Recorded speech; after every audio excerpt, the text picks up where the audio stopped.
It's so hard to love the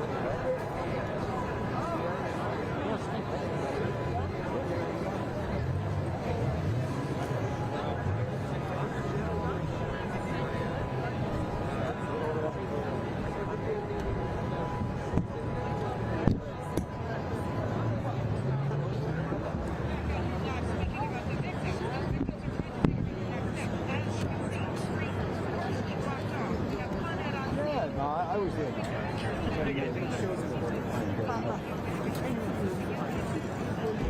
I'm okay with it.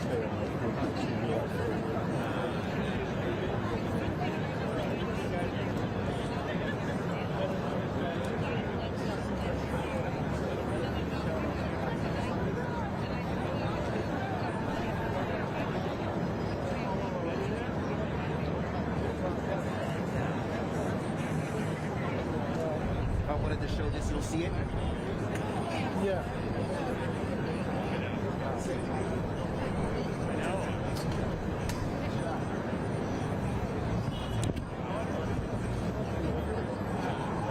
Sorry about the glove.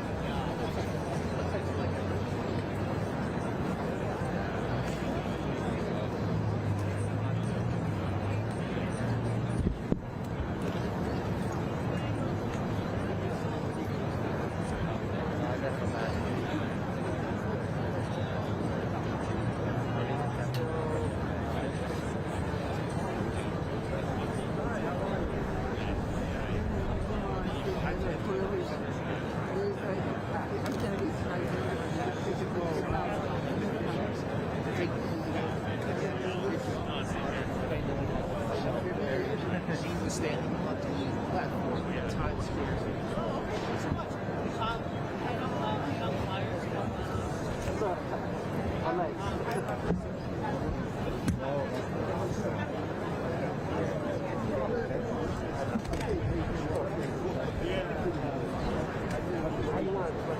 I don't want to move it.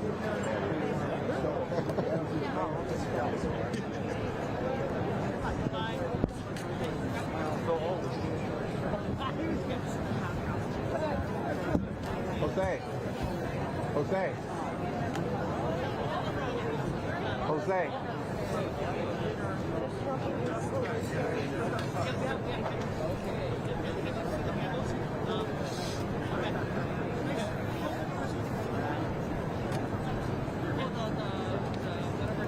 Jose.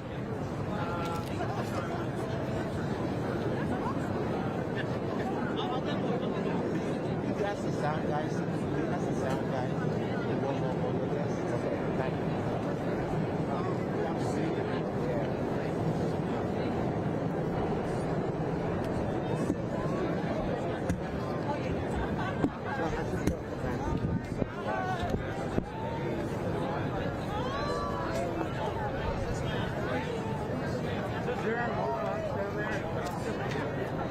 Jose, in the corner.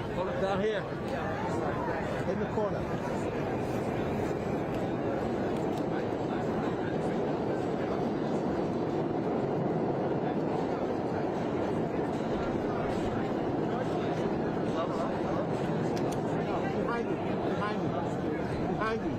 Behind you. The guys on the board. Okay. The guys on the audio board. Yeah.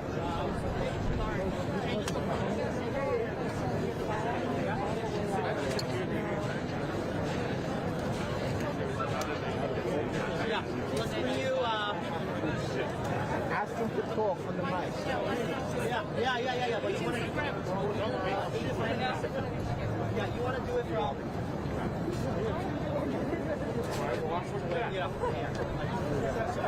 Guys, audio check. Don't block any of the recording, yeah? Audio check 1 2. Taking the audio 1 2 1 2. Everybody good?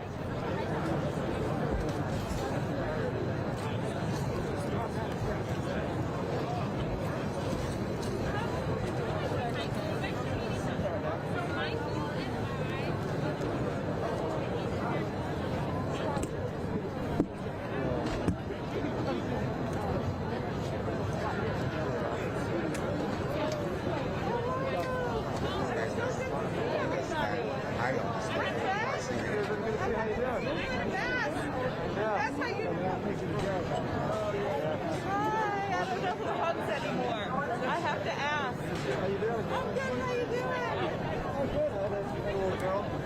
Oh my God, that's amazing. Isn't it the best? Yeah, it is. Well, you're out of date. I'm like almost a teenager. Really? Oh my God, she's 10. This racket is fucking up with the grade. I will not be saying that. Grace Meng.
Hello and good evening. Thank you all for coming. We are going to start today with a song from Janet No. Janet is a graduate of Yale University and a nationally awarded classical pianist. She is an emerging Broadway composer and recording artist. Tonight, she is performing one of her original songs, There's a Place, from her new musical, Off the Boat, in remembrance of Michelle Alyssa Go.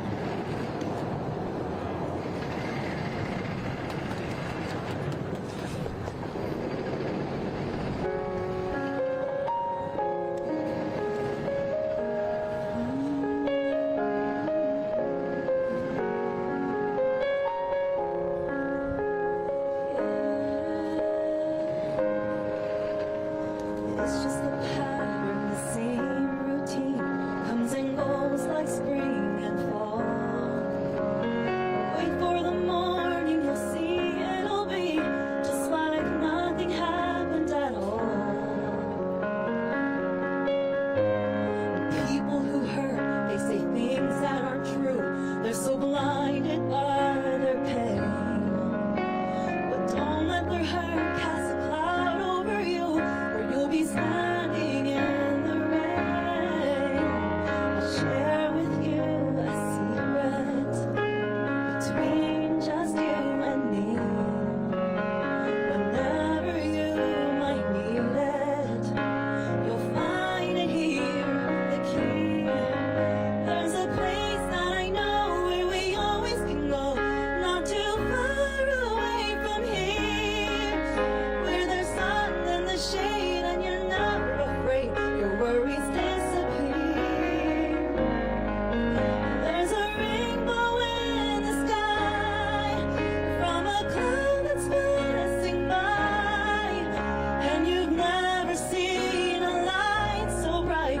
I'll help you find that place tonight.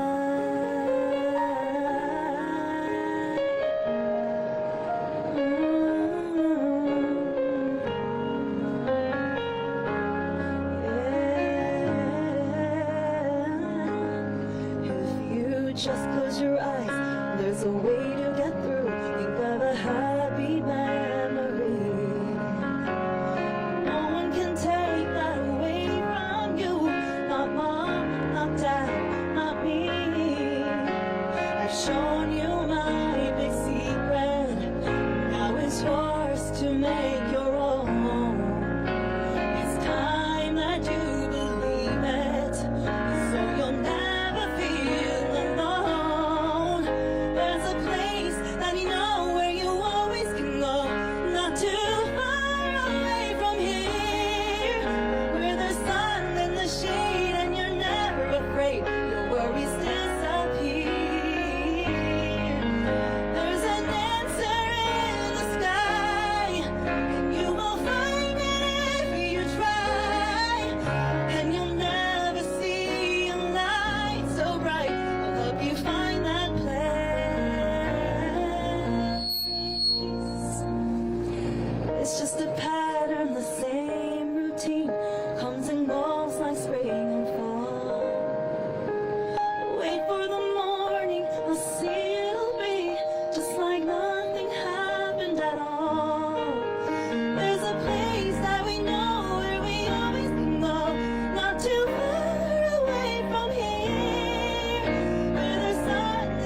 Thank you, Janet.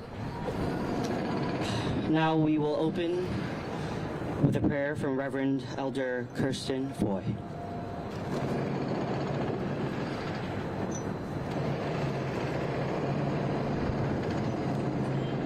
Praise the Lord. We've come today to declare that Michelle lives. We come today to declare that in the face of hate, we bring hope. We've come to declare today that in the face of violence, we lift up voices.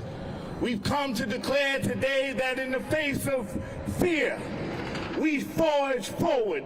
We've come to declare today that we will reclaim our city from a cloak of darkness by lifting up Michelle's light. We've come to declare today that we are better than this.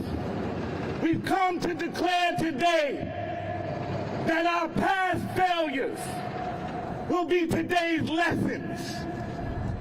How we treat one another in the face of sickness and mental health as a city. How do we look past the pain of another because we can't sympathize or empathize?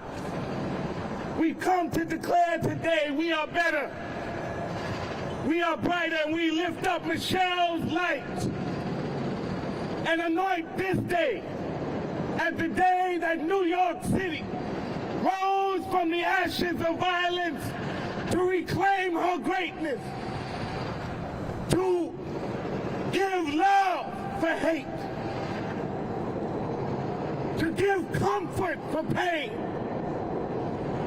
to give good public policy in the face of torn community. We will not leave Michelle behind. We will use her light to forge forward as one city committed to one another's wellness, to one another's well-being. We come to embrace this family, embrace this community, and say there shall be no force strong enough to keep us divided. There shall be no force strong enough to keep us on our knees. We lift up Michelle's light to reclaim our city from the darkness and the cloak of violence. And we will do so hand in hand, shoulder to shoulder, heart to heart, mind to mind, and good public policy to good public policy. Let us remember Michelle. Let us remember this family. And let us never forget, New York is only as great as we make her. And we will not give our city over to darkness, to fear. We will not give our city over to hate. We will heal our sick. We will love our neighbor. And we will reclaim our city's greatness in Michelle's name. And the people united shall never be defeated. God bless New York. God bless Michelle and her family. God bless our united community. God bless those who are charged with enforcing the law. Temper them with wisdom and justice, and pour comfort out upon this family, this community, and this city. Amen.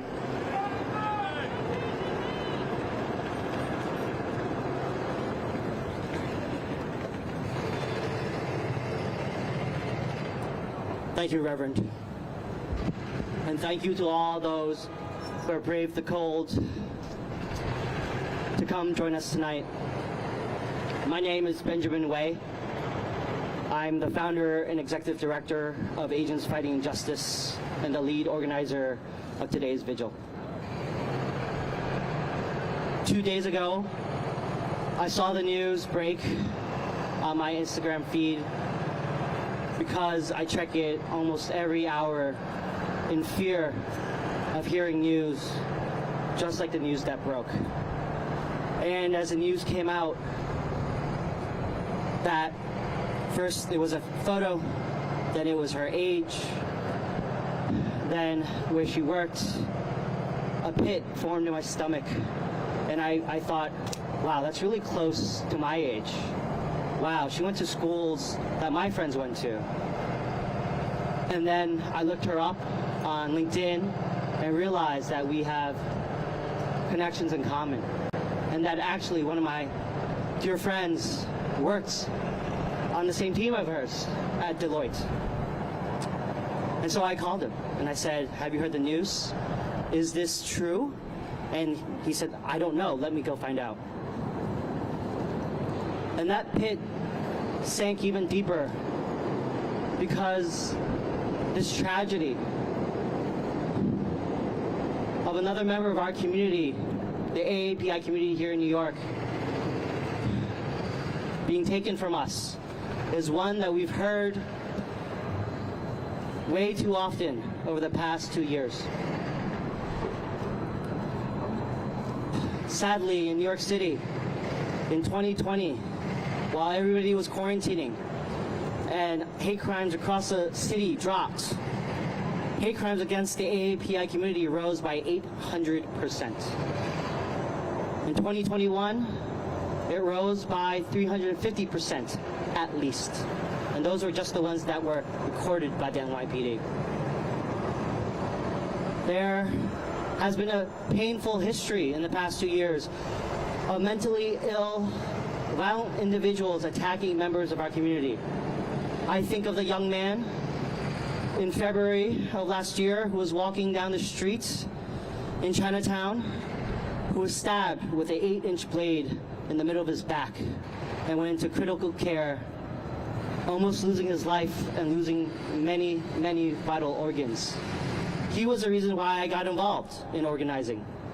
He was a friend of a friend. And from his memory, I said, I have to do something. And so together, we came and hosted a rally in Columbus Park on March 21st. And a couple days right beforehand, the tragic shootings in Atlanta happened. And again, members of our community were taken for us, the AAPI community in this country. And those attacks have continued. Wilma Kari, who only a couple blocks away, was attacked by a mentally ill individual, stomped on the street as 3 security guards watched, and everything was caught on tape. A few months later, Yao Pan Ma in East Harlem, collecting cans to make ends meet because he lost his job due to the pandemic, was brutally attacked, beaten within inches of his life, trying to provide for his family. And sadly, a couple of weeks ago, we heard that he passed away. And so today, we are here not to talk about these individuals, but to honor the memory of Michelle Alyssa Go and pay respects to the way she lived her life. As we put together this vigil today, I heard countless stories from her close friends, her coworkers, who talked about the way she lived. And it wasn't just a job that she performed. It wasn't just her being a quiet neighbor. Those are people who didn't really know the true Michelle. Michelle was giving. She was the best friend that anybody could have. Her friends called her the ultimate friend, who would drop everything with a smile to care for them. And she cared for our city, volunteering with the unhoused and the young, helping them pave a better life for themselves and giving of her time. So today you will hear from a lot of local leaders, and I am honored that they come and share their message of solidarity. I will tell them now, and I have told them before they came here, that we will hold them accountable, that the safety of New Yorkers is a human right. We have a right to feel safe in our streets and in our subways. I was born here, born in Chinatown, and have ridden the subway since I was 10 years old. And our greatest fear as a strap hanger is being pushed onto the tracks. It lingers in the back of our brains.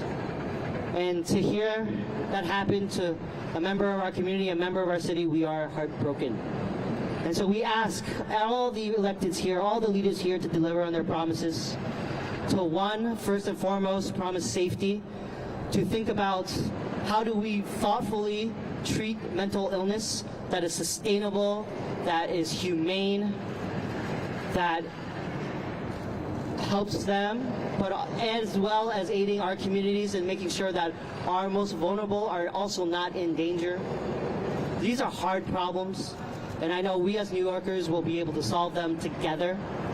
And so everybody here, everybody listening, please hold our leaders accountable to make sure that the promises they make here today are concrete, that they dedicate fiscal dollars, that they build task forces and committees, and that they are measured by the promises that they make on this platform today. Finally, we ask them to engage with the AAPI community. We know that Michelle studied public policy, that she cared about civic duty, and that we want to honor her legacy by making sure that the needs of the AAPI community, one that makes up over 10% of this fair city and only making up a small percentage of the budget, I believe 1 to 2%, to close that gap and to answer our concerns of safety. We'll hear from our leaders. We will also hear from her friends and from her coworkers who want to share messages with all of us today. We will remember her as she has lived and carry her with her in our hearts. I would now like to introduce Congresswoman Grace Meng. The Congresswoman has been a leader for our community, standing up on a national stage and the first and loudest voice talking about the needs of our community. It is with her, she was the first phone call, text message I made, I believe in the middle of the night on Saturday, saying, hey, I think we need to do this. And she responded immediately and she said, how can I help? So this was only made possible with her. So let's all please welcome her to the stage.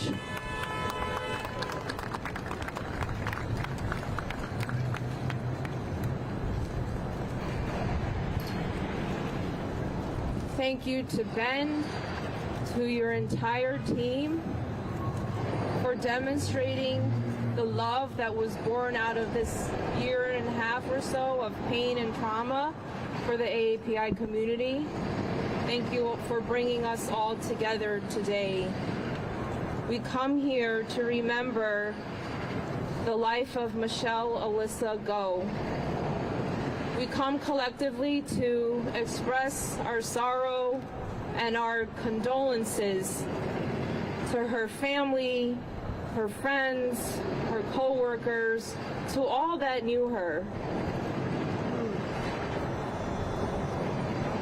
I know that people are really scared. People in the Asian American community and many New Yorkers. But we come together today and in the weeks and months ahead to work to honor the legacy of people like Michelle. Michelle sounded like an amazing person, the quintessential New Yorker. A smart, busy woman who took time out of her schedule during the week, weekends, and on holidays to help those who needed help the most. She was a kind and generous person. She volunteered incessantly and worked hard to help others as she sought to make our city an even better place. She was taken from us too early. But we gather here today not just to express our condolences, because the way we carry out Michelle's legacy is not just here on one night with candles and kind words, but in our actions. We need to make sure that we are working to demand equity and justice and answers. There are too many people, especially in the Asian American community, who are terrified to walk the streets, terrified to go to the grocery store, to take the subways, to leave their homes. I really want to thank Asians Fighting Injustice for the incredible work that they have done, especially in this last year and a half. One of the reasons for creating this group and the thinking behind it was through a quote by Dr. Martin Luther King, a quote that is familiar to many of us as we celebrated his birthday and legacy just this week. And justice anywhere is a threat to justice everywhere. None of us can be safe if there's any community that does not feel safe.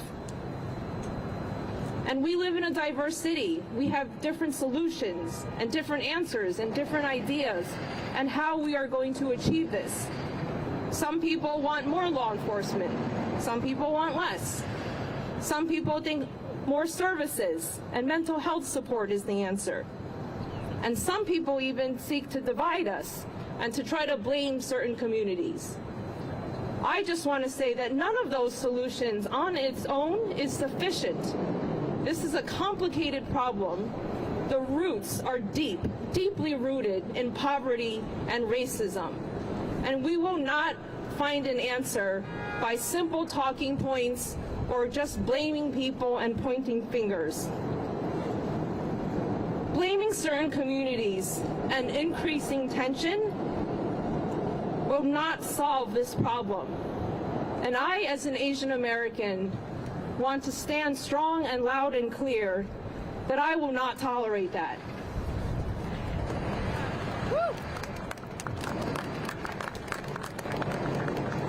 People who need mental health support have been wrongly forced into the criminal justice system instead of getting the help that they need.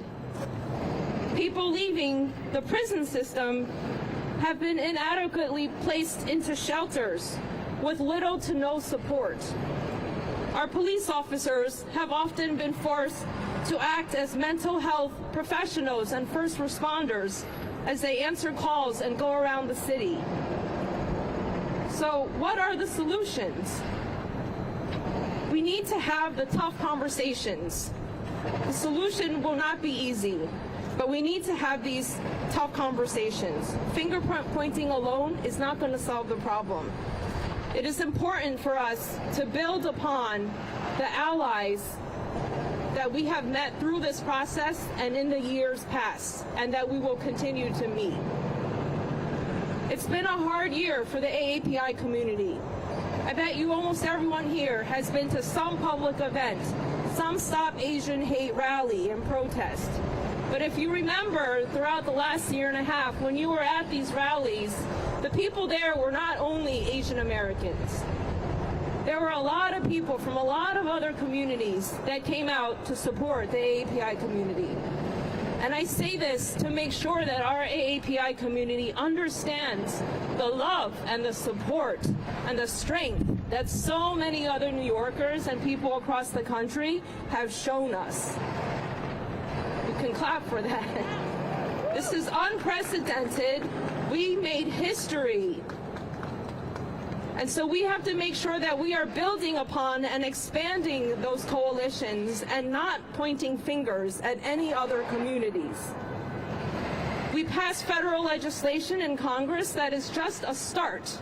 And as we wait for it to be implemented, I want to say, as someone who got that law passed, that I couldn't have done it without support from my colleagues, from the communities, from the Black community, Hispanic community, LGBTQ community, the Jewish community, etc. I could not have gotten that done. And part of that law is to ask for more statistics because, like Ben said, this is a public health crisis and we don't have enough data and statistics to know how bad this problem is. It only feels bad and feels more real because some people were able to capture it on video and put it on social media. But otherwise, we might not have known how bad these incidents and tragedies were. Part of that law also requires more support for our local organizations, many of whom you are a part of, who provide resources and help for people, including for support on mental health issues. And so I accept Ben's challenge, as do so many of my colleagues who are behind me today. They came to show support, not just in words, but in action. We promise to stand with the AAPI community and with so many New Yorkers as we work harder to find better solutions to make sure that this city is a better and safer place for all of us. And I just want to thank each and every one of you for coming out today. Some of you, it's your first event. Some of you may have gone to countless events. And as an Asian American, I want to say I appreciate so much. I so appreciate the support that New York has shown to the AAPI community. We have formed new friendships, and we got to be there for each other. When other communities are suffering, we can't just show up when it's for the AAPI community. We have to show up when other communities are struggling too. So I hope that I see many of you at AAPI rallies, and I hope we can stop having these anti-Asian violence rallies soon. But I hope that I will see you around the city as we continue to build friendships and learn new ways to support each other's communities. Thank you, everyone. Be safe.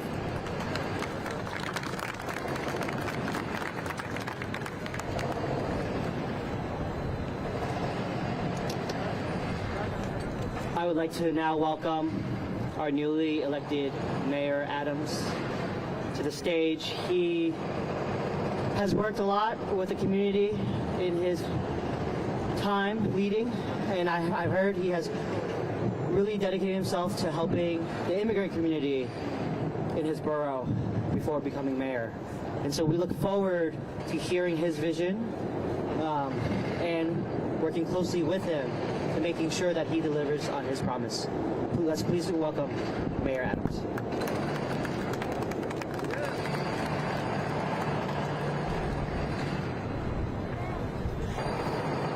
Thank you so much. Started my afternoon today visiting the family and at a memorial service for Detective McDonald. Detective McDonald was shot and paralyzed in 1986. And he started a significant program. Instead of allowing the violent pain to engulf him, and many people thought it would be the end of his life, it became the start of his journey to end the cycle. I just left Harlem,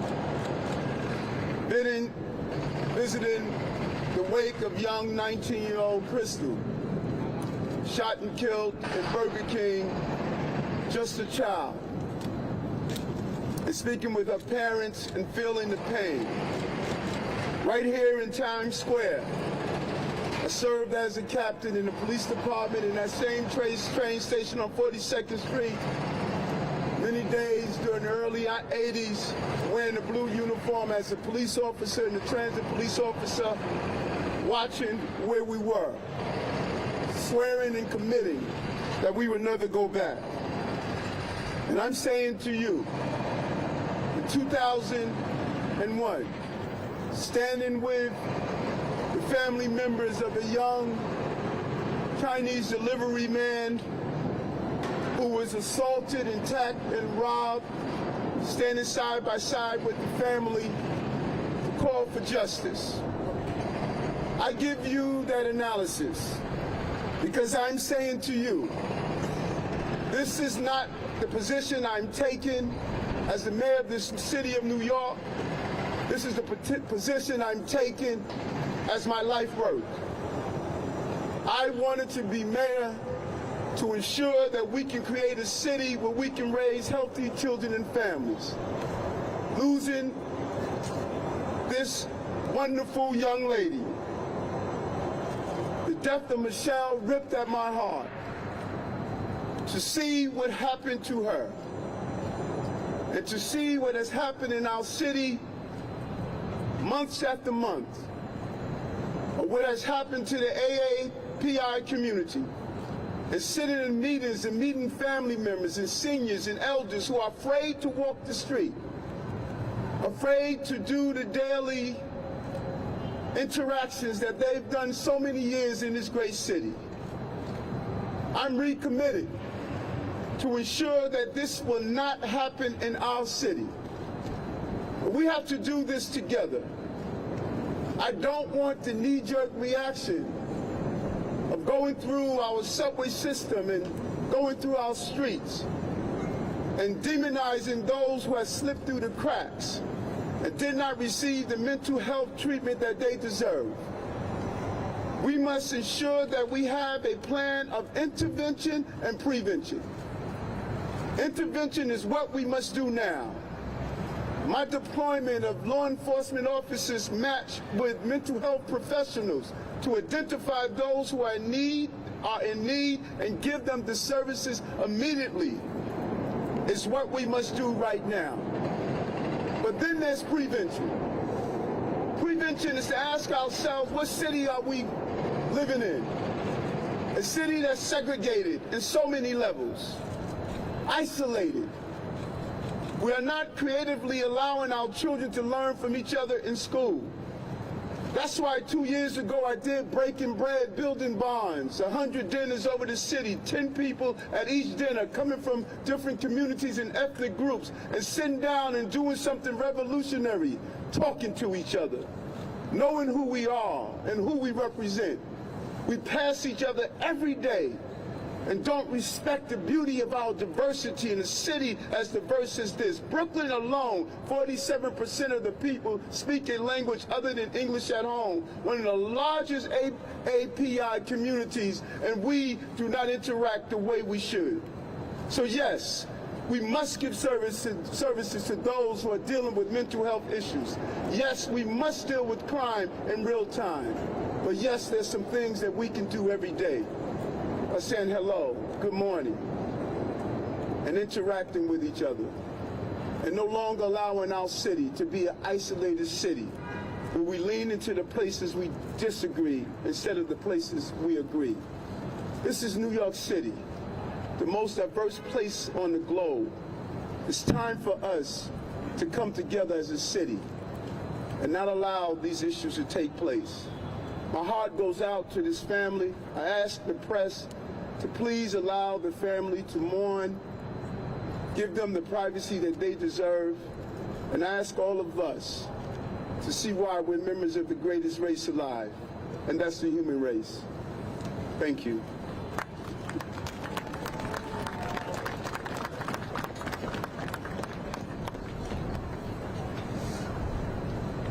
Thank you, Mayor Adams. Next, we have our New York State Attorney General, Tish James.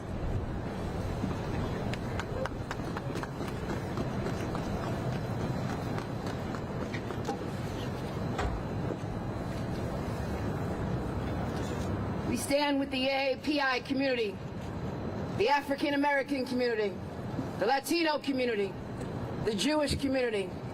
All of us are one, shoulder to shoulder, arm in arm, with no space between us.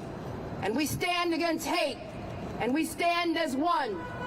This is the only way that we will resolve this, to show to those that we are one, and we will not be divided.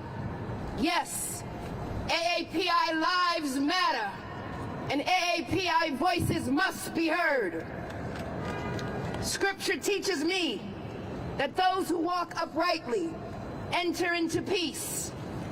And today, Michelle Ho is in peace. In words of those who knew her best, Michelle Go was brilliant. She was beautiful. She was kind. She loved her neighbors and her friends. And she loved to travel the world and to help others. But she died such a violent, tragic death. I want to express my condolences to the Go family. And I must recognize the fear, the anger, and the grief of the AAPI community. It must be recognized. I want to thank Ben. I want to thank the Congresswoman. And I want to thank all of my colleagues who are here today. But we are here also to talk about a city and a state and a nation in distress. We have experienced a rising tide of hatred aimed at Asian Americans, and I remember as a city council member when there was hate targeted at Asian Americans in my community. And I remember the response that I organized. And I will stand with the AAPI community, and I will continue to stand with them. We must stop the stereotyping of the AAPI community. We must stop the tropes. We must stop blaming each other. We have people living on a street, and we must admit it, who are a danger to themselves and to others. Not all individuals who are struggling with mental illness are dangerous, but let's be honest, some are. And it's time to say enough. Enough. And we must focus our energy and ensure that the state and local governments provide resources to individuals who are struggling with mental illness. It's time for urgent action. We need to do more and to address the chronic and structural and unfair conditions that leave individuals struggling with mental illness on the street, and those with untreated and undiagnosed and dual illnesses. We must get them assistance. Michelle Go represents what all of us love about this city. She came here from somewhere else to make this a better place. She worked hard. She enjoyed life. She gave of herself to others, to those who are homeless. And she walked uprightly in life. And now she is no more. Our words cannot restore her, but our actions can honor her. Let us walk uprightly in Michelle Go's heavenly footsteps. And let us work to ensure that the budgets of the state and the city of New York reflect our priorities, and that they include housing, supportive housing for individuals struggling with mental illness, and hospital beds, and treatment centers, and aftercare. New York State dumped millions of individuals onto our streets with no care. And it's time that we address that and provide them with assistance, community-based assistance, but most importantly, psychiatric beds. I pray that what Michelle Go worked for will someday come to pass for all of us in life. And I pray that she rests in peace. And I pray that she finds comfort. And I wrap my loving arms around her family. And I pray for her. But I also pray for our city and our state, that we all come together with real and concrete solutions for those who are living on our streets who need care now.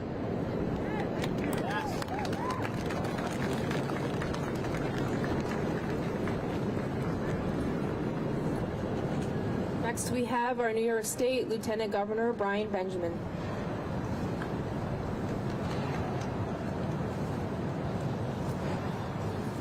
Thank you, Ben. Thank you, Asians Fighting Injustice. I want to thank everyone who is out here in the cold to celebrate the life of Michelle Alyssa Go. Michelle was like any other New Yorker who came to this state in hopes for a better life. She came from California. She got a great job at Deloitte. She spent her time working. She spent her time serving her community with the Junior League, helping those who are recovering from homelessness, young people who were trying to learn and excel in their careers. The typical New Yorker, someone who you just say, thank you for being who you are. And unfortunately for Michelle, she was at the wrong place at the wrong time, a place that many of us know. Before becoming a lieutenant governor and a senator, I used to take the NQR train every day to go to work. And I, like so many of you, have experienced the homelessness that is on our train system. As the Attorney General said, and I agree with her entirely, we cannot allow our train system to be our mental health support system. We must have mental health services that are provided to those in need. I don't know how many of you have heard from the sister of the perpetrator. She told the story of her brother who, when he was younger, was like anyone else, working hard, playing by the rules, rising in work. And then in his 30s, something shifted. His mental health went. He went to the hospital. She asked them to keep him, take care of him, because he is in desperate need of support. And we failed him. And as a result of us failing him, we failed Michelle. So now, what we have to do is we must stop the madness. We have to provide supportive services, hospital beds, mental health institutions for those in need. We in the state have decided that we're going to spend billions of more dollars for more mental health workers to help, and that's important. We are trying to figure out how to provide more supportive housing services. We're spending $25 billion to help with that. But we must work with the city and everyone who is here today to try to make our trains and our streets safer. And we can and must do it together, because this is our New York City, and we will keep it together, and we will not allow New York City to be a place where you can't come and live out the greatness of your dreams. Thank you very much.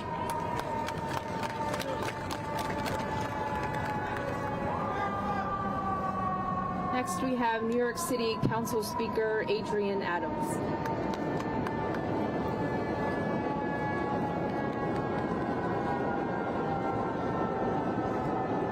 Thank you so much, Councilmember Meng. Thank you, Ben Way and Asians Fighting Injustice for organizing tonight's vigil. And I also want to thank each and every one of you for being here tonight on these steps to honor and remember Michelle Alyssa Go.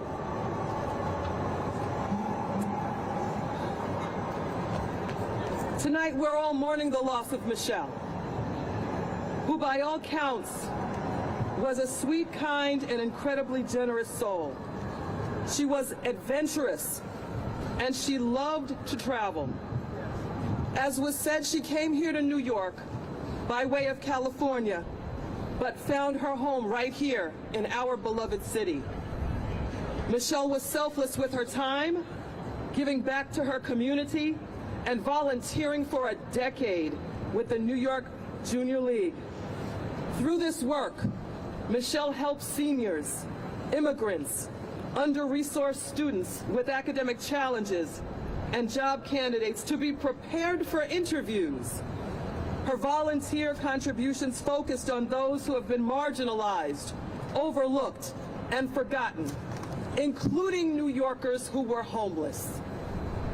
Her life was full of purpose and service, and the legacy of her death should push us forward as a city to address the gaps that have led to such a tragedy. As a city, we will work tirelessly to ensure that our streets, subways, and workplaces are truly safe for everyone. We must make sure that the appropriate mental health care reaches those who need it the most. We know, we truly, truly know, those of us that have stood time after time with our AAPI community, as was said, for many of us, this is not our first time at a microphone, speaking up and speaking out for our beloved AAPI community.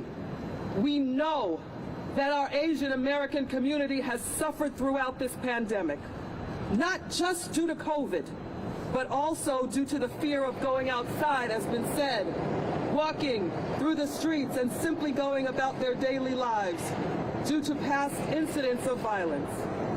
And my message to you is this: you are not alone. We love you. We hear you. We've been there to support you, and we will continue to be there to support you. As a city council, we will continue to invest in services and programming that engages our AAPI communities, and we will work together with our colleagues in government at all levels to ensure that the necessary mental health resources and outreach approaches can prevent a tragedy like this from happening again. To Michelle's beloved family, we stand here and we tribute your beloved Michelle. We wrap our arms around you in tribute to your beloved Michelle. We stand here and hold your hands in solidarity and hope to the memory of your beloved Michelle, to the family, friends, and all loved ones of Michelle. We stand with you today, and we are here with you. We are here with you, and we hear you. We will not leave you. We will continue to be here for you, and we will pray that this is the last time that we as a people, as a city, as a united body in care and concern for one another will ever have to stand here in such an event like this again. God bless you all.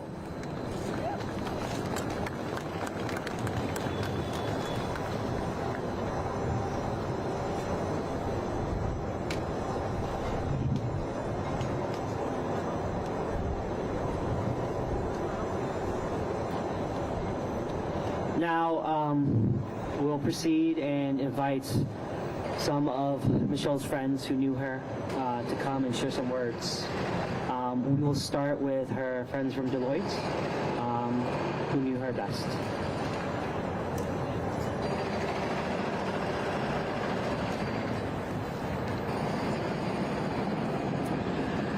Hello, my name is Kim Garnett. I, of course, never thought that I would be in this situation, where I would be in front of a group of people speaking about losing someone I cared about.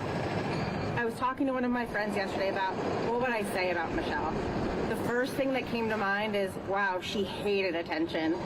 And right now she's listening and she's saying, is this reality? Did this happen? Did this happen in Times Square? She hated it. And one of the things that's still hard for me to do is to refer to her in the past tense. On Friday, we were literally texting and messaging about the most mundane of things, New York weather, and whether I would be able to make it back here after coming back from the West Coast.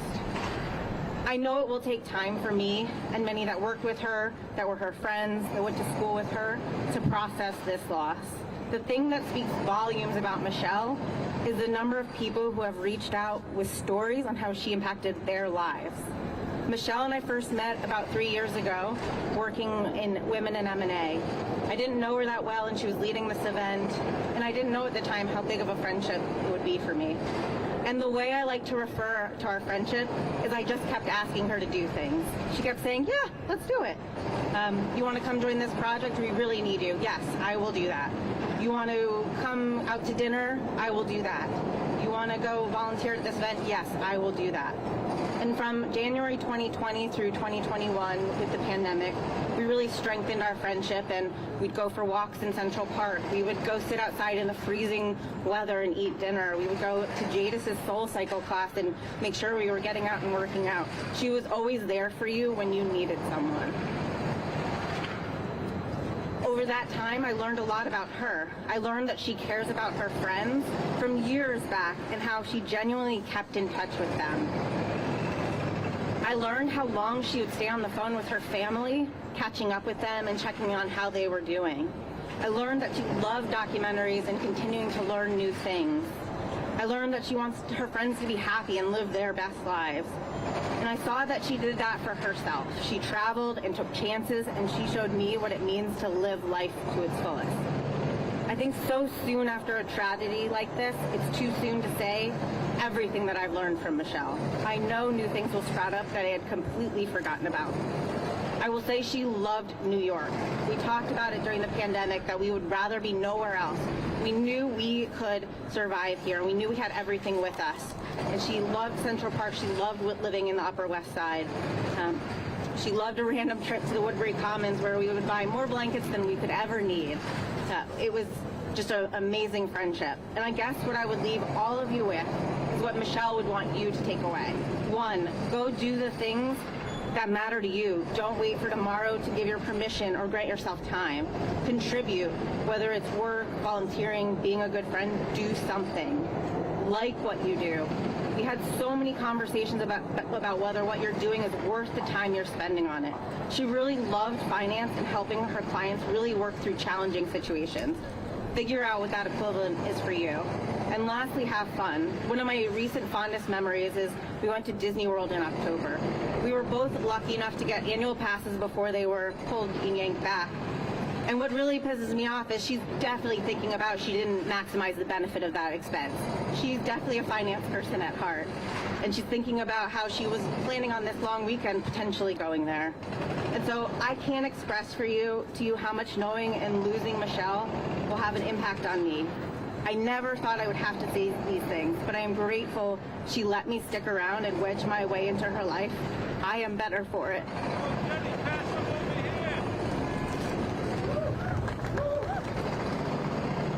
Good evening, everyone. My name is Louise Chang. I was fortunate to meet Michelle 4 years ago when she happily agreed to join our small but growing Deloitte's Women in M&A core team, focused on building our community and advancing our women M&A practitioners. What I immediately noticed about Michelle was her passion and commitment to our people, going above and beyond to mentor and coach them. She was an inclusive leader who treated everyone with respect and dignity. Michelle is also one of the most genuine and authentic people that I know. Whether it was she was the same whether it was during a Women in M&A design session or a wine tasting with our friends in Napa. This allowed her to create meaningful relationships not only across our firm but also with our clients. It has been so uplifting to read the heartfelt condolences and stories about Michelle coming in from our clients, even those that she hadn't served for many years. I know we are all heartbroken that Michelle's life was cut so short, but what does make me happy is that I know Michelle lived her life to the fullest. Michelle, we will miss you deeply, but know that you will always be in our hearts and memories. Thank you.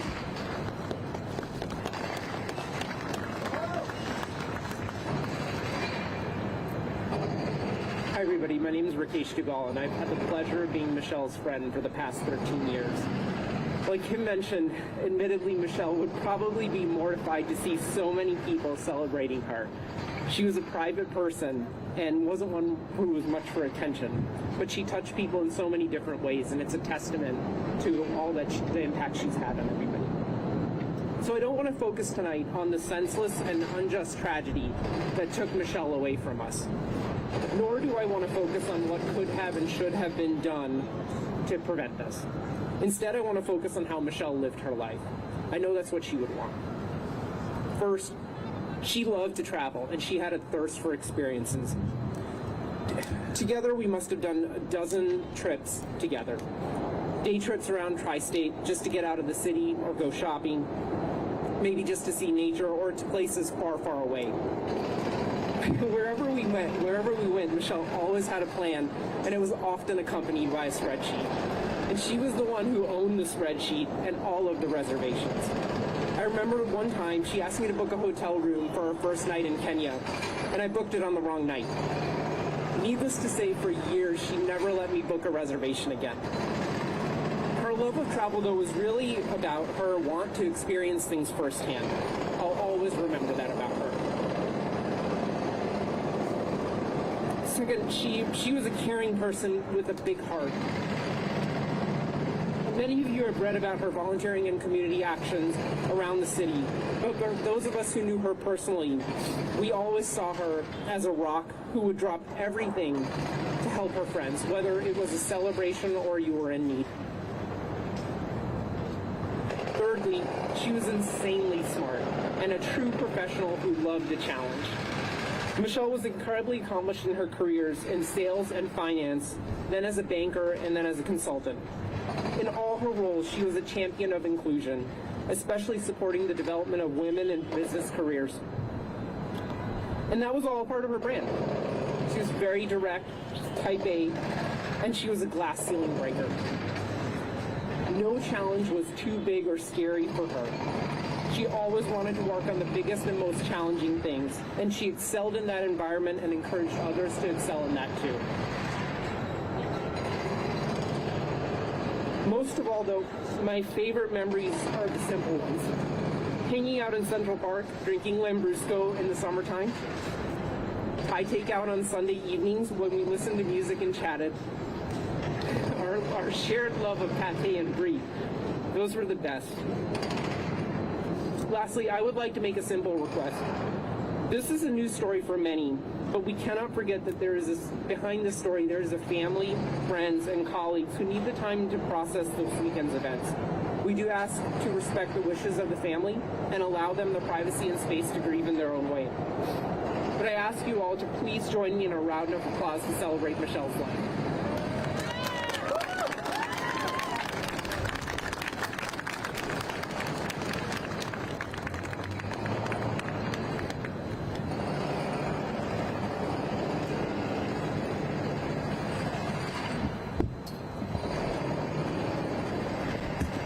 You know, I first of all, thank you for sharing those words. Talking to her closest friends, they made it really clear that they're at a loss for words right now. And it takes a lot of courage and bravery to come and try to just share something so personal at a time that's so tough. A lot of them aren't able, you know, they are on the West Coast. They have sent us messages. One, I'd like to remind everybody that they're in a period of mourning, so please respect their privacy. And when they're ready, they will reach out. Next, we will have Perry Young. Perry will read a statement from an individual who couldn't be here today but wanted to share her experience with Michelle. Hello, everybody.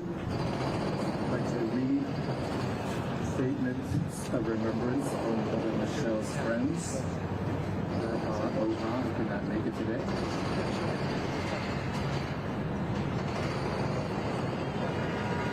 Hope you're all staying warm.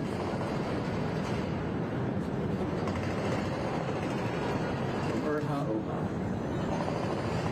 I had the pleasure of working with Michelle for about 8 months on the project in 2019. She was a kind, incredibly smart person.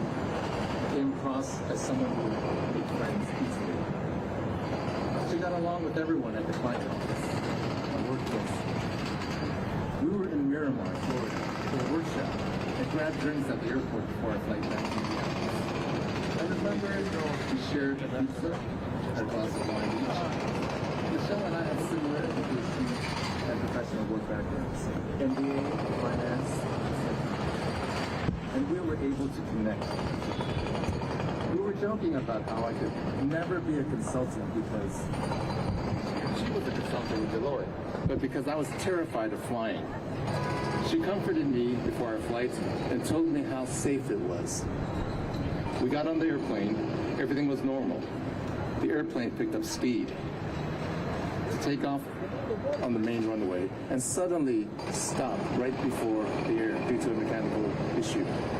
We were parked on the tarmac for 20 minutes or so before the captain announced that they had called the service center and the issue was fixed and we were on our way.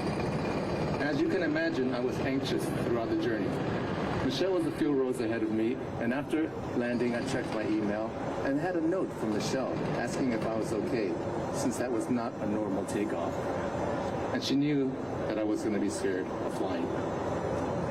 I think of Michelle almost every time I fly on a flight. Yesterday, after I heard the news of her passing, I was exchanging Michelle's stories with my ex-manager, who also worked closely with her.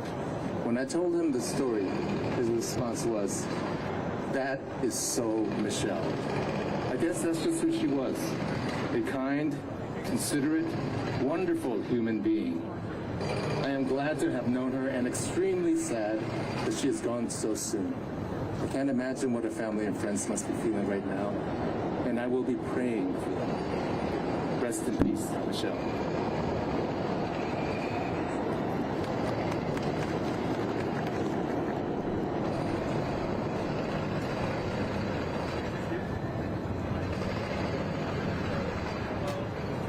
Before I call up the next speaker, there's only a few more. Thank you for your patience. I wanted to read a letter and an email from our Senator, U.S. Majority Leader Chuck Schumer.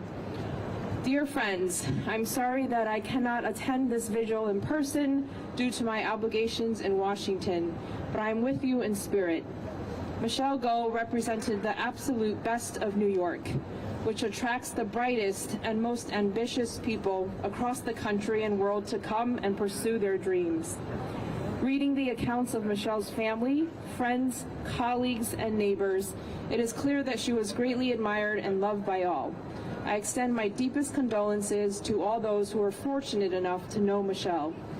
Nobody deserves to feel unsafe when they are traveling on the subway, walking the streets of their neighborhood, or anywhere else in New York.